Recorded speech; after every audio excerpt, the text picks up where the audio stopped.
Okay, welcome back. So yes, we just were talking about how a VM is assigned in a NUMA environment, a home NUMA node, consolidating all of its virtual CPUs within the same NUMA node and its memory all within that NUMA node, keeping everything all nice and local for that virtual machine. But I know what you might be thinking. Well, wait a minute. What if the VM has more virtual CPUs than could fit within an actual CPU socket? Now, that would be a pretty big VM because usually these days your servers typically have a couple dozen, maybe 20, 24 cores per socket. So we're talking about a VM who's bigger than that, right? Imagine a VM with 30 virtual CPUs. That would be a VM that could not fit within a 24 core per socket server. So that would be considered a wide VM. In our example, the server has 8 cores per socket, and the VM has been granted 10 virtual CPUs. So that's a wide VM since the 10 virtual CPUs cannot fit within an 8 core per socket server. When you have a wide VM, what's going to happen? By the way, we also note here on the slide that only the cores count, right? When you have a wide VM, we're talking about the number of virtual CPUs as they relate to the number of cores per socket. And it says that only cores count, hyperthreads do not count. That is very dependent on which scheduler you've configured. If you use the default scheduler, that statement is true. But if you use one of those side channel aware schedulers, particularly version 2, right? Because version 1, it's the same thing. When version 1, there is no hyperthreading. So then it basically is the same. Cores count, not hyperthreads. But in version 2, then hyperthreads do count because the VMs will be scheduled across the 2 hyperthreads within the same core by the design of the side channel aware schedule version 2. So just keep that in mind when looking at that statement. That is dependent on which scheduler you choose. But in any case, we're really just looking at the schedulable opportunities here, right? Cores per socket at the physical level will really indicate, well, how many virtual CPUs could I fit in there? And so typically it's, if you give a VM 10 virtual CPUs and there's only 8 cores per socket, that's considered a wide VM. So what happens? Well, depending on how big that VM is, they may automatically be broken up into multiple NUMA clients. If you see in our example here, this VM who has 10 virtual CPUs is going to have half of its virtual CPUs placed in one NUMA node and the other half of its processors placed into the other NUMA node. But what we're also telling the VM is the fact that they're actually placing those 5 virtual CPUs each in different NUMA nodes. As long as the guest OS is also NUMA aware, the guest can take advantage of this knowledge, right? Now the guest knows it's in a NUMA environment too. It knows he's on 2 separate NUMA environments, 2 separate NUMA nodes, so that if a VM is going to schedule processes in, say, the processors on the left, it's going to then place the memory for those processors on the memory banks that belong to the same NUMA node. So the guest can actually take advantage of this knowledge. But that's because the ESX server has informed the guest about the fact that they're in a multi-NUMA configuration, right? Having 2 NUMA clients has made the guest now NUMA visible. So same here, if you have a case where your servers come with just 6 cores per socket, right? I'm talking about at the hardware level, the NUMA server there at the bottom in blue, you've got 6 cores per socket, and the sockets contain 32 gigs of memory each, and somebody goes and builds a 12-way VM with 64 gigs of memory, that VM will be broken up in half on the 2 different NUMA nodes, but at the same time, the VM will be presented with 2 different vNUMA nodes. So the guest is aware, right? These vNUMA nodes are the same thing as saying the VM has 2 different NUMA clients. So as long as that guest OS is NUMA aware, it can take that knowledge and schedule its processes and place the memory as appropriately as possible. So how does a VM become a vNUMA configured VM? There's basically 2 conditions for this to happen. They're listed on the bottom of our slide here.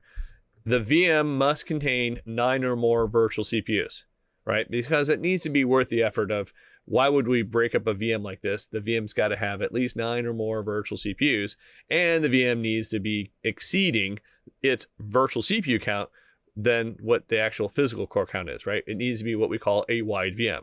So in our case here, this is a VM that meets both of those conditions. It's got more than 9 CPUs, or it's got 9 or more CPUs, and it's got a wide configuration, right? It's got more virtual CPUs that can fit within those NUMA nodes. So this is done for us automatically, which is great. And this is not new. It's been, actually, vNUMA has been around since the vSphere 5 days.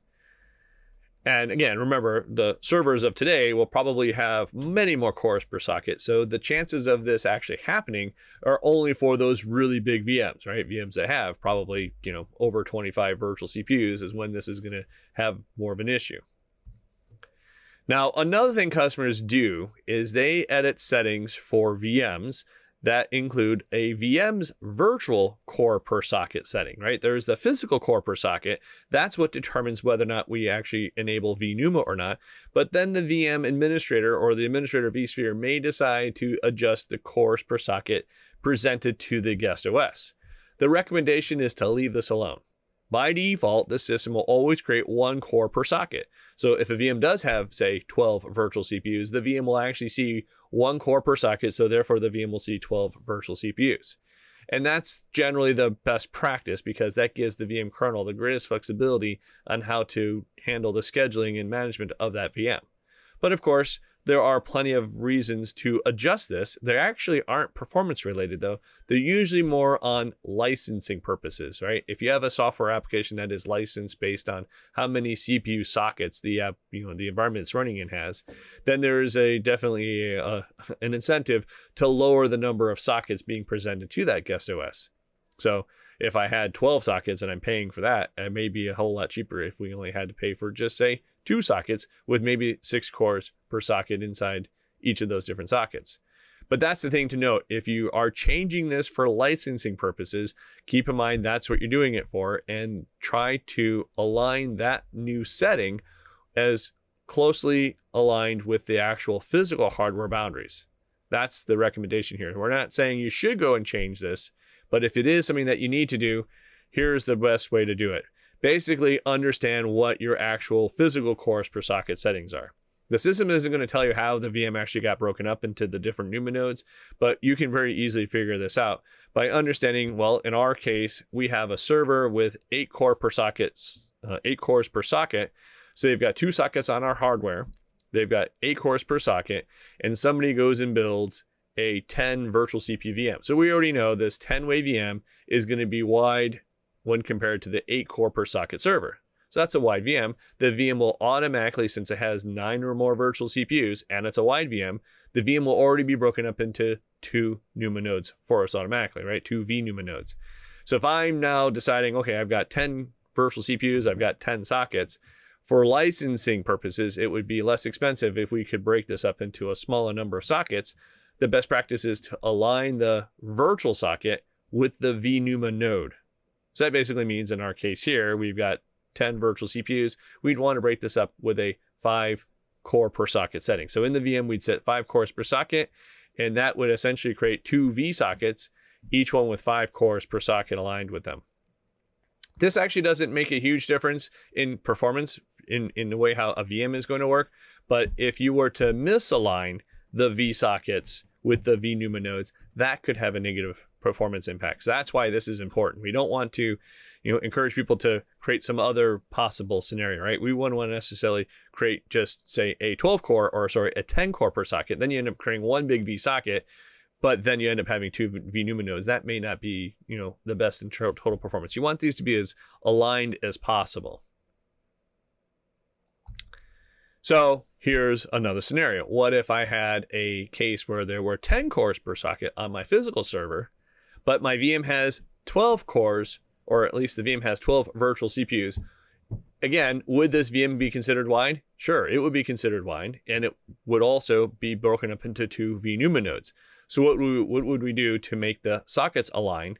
Well, basically, because of the fact that we have a 12 vCPU VM on a system that's got 10 cores per socket, this VM would be evenly divided across the 2 different NUMA nodes, and it would be broken up with 6 cores per socket at the NUMA node level, or at the vNUMA node. If I needed to change the virtual CPU settings in our guest, the best option here would be to have that in perfect alignment, right? So we'd want to make sure that the VM has been set with 6 cores per socket if we had to, but the importance is that it's aligning up with the vNUMA node settings.